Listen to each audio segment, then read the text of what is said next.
Toutes ces années de ma vie, tout ce temps perdu et tu me demandes de garder la foi? Si c'est une blague, elle a un goût très amer. Je n'en pouvais plus. J'étais fatiguée d'attendre encore et encore, de vivre la même chose et de ne rien recevoir de la vie que des déceptions. Ma sœur, elle n'arrêtait pas de me saouler avec ses encouragements à 2 balles. Je suis Kelly. Jusqu'ici, je pensais être la personne la plus malchanceuse du monde. Je vous raconte, mais avant, je vous prie de vous abonner à la chaîne, de cliquer sur la cloche de notification. Faire des vidéos comme celle-ci est possible avec le logiciel en description et n'oubliez pas que vous pouvez nous aider à toucher plus de personnes en faisant un don via PayPal.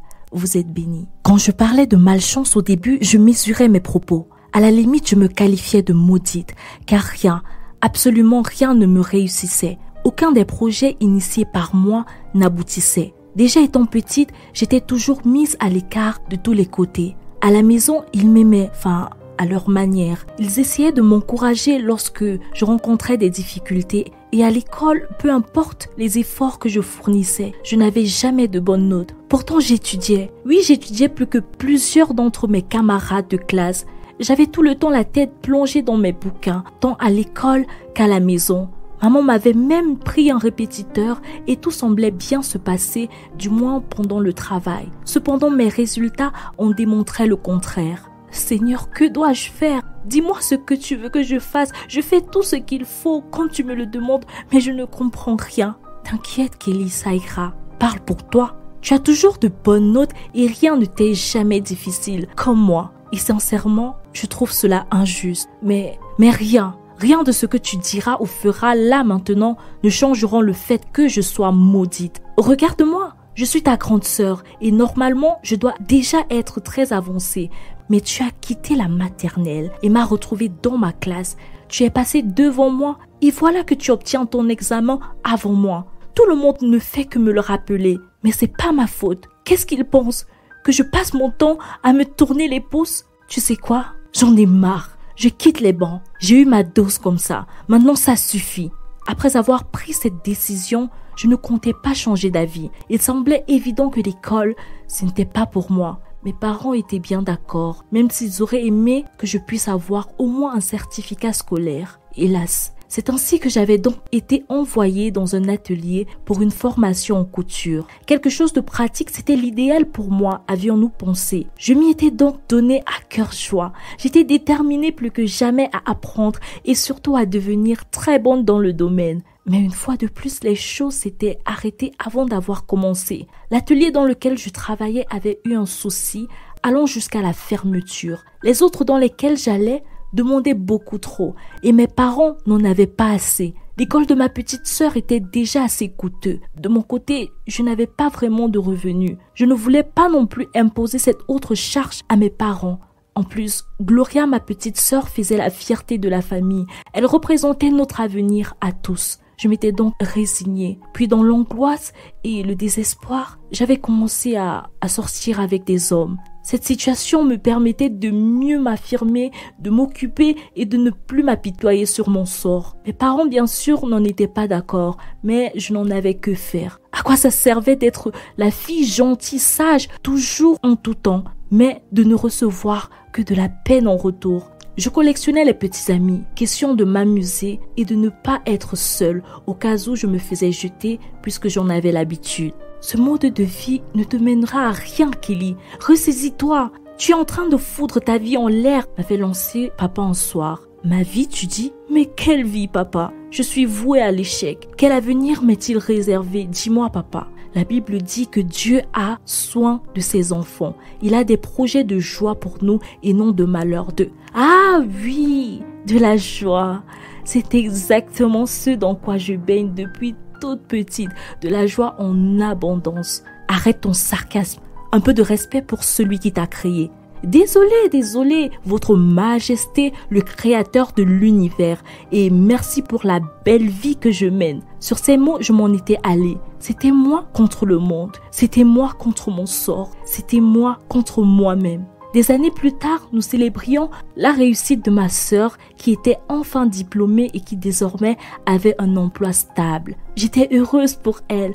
Au moins quelque chose de bien sortait de notre famille et mes parents étaient tous très en joie. Ma sœur avait donc décidé, après son premier salaire, de m'ouvrir une boutique à ma grande surprise. Grande sœur, je veux que tu te poses et que tu te responsabilises.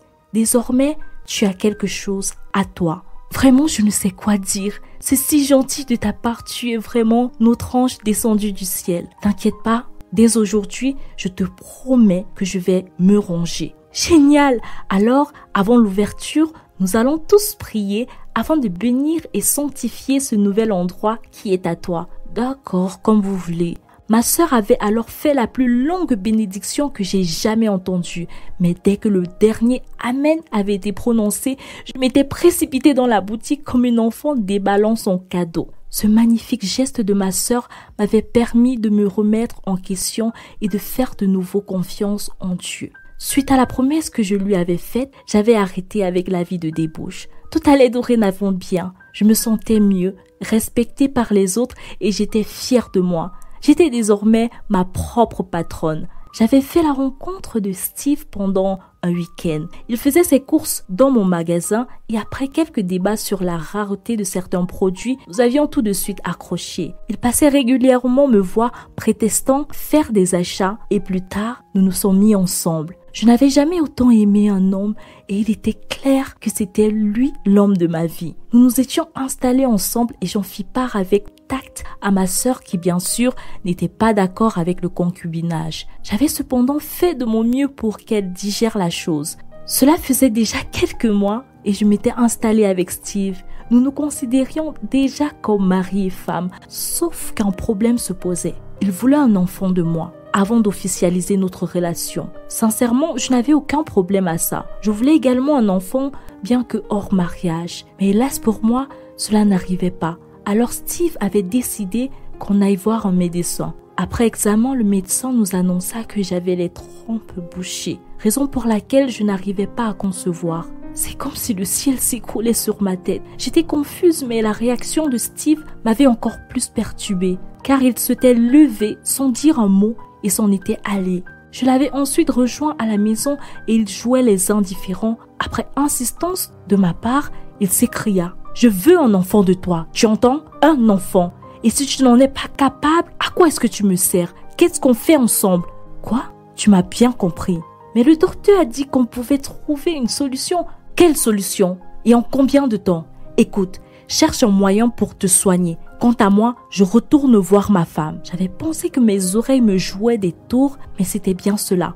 Il venait de dire « Ma femme? Ta femme? » Oui, ma femme. Je suis mariée. Et nous sommes apparemment incompatibles. Nous ne pouvons pas avoir d'enfants. Alors j'ai décidé de me trouver quelqu'une avec qui j'en ferai. Et je suis tombée sur toi. Mais rien, tu ne peux pas me faire ce plaisir. Alors c'est à ça que je te servais? Après ces mots, j'avais couru de toutes mes forces, comme si je voulais échapper à ce sort qui était le mien, comme si je voulais laisser derrière moi ma misérable vie. J'avais mal dans ma chair, mon corps. Je voulais que tout cela s'arrête, je voulais juste mourir, j'en pouvais plus. J'avais passé toute la nuit à marcher, je m'en fichais du danger. Après quelques heures, mon téléphone sonna et c'était ma sœur. Steve lui avait annoncé la nouvelle et comme toujours, elle me demandait de garder la foi. Lorsque j'avais entendu ce mot, j'avais jeté mon téléphone et m'étais dirigée vers le premier immeuble que j'avais trouvé. J'étais allée au sommet car quelque part, j'espérais atteindre le ciel et avoir une discussion face à face avec Dieu. Une fois au sommet, j'avais dit « Tout est soufflé. J'ai juste une question, juste une seule. Pourquoi moi?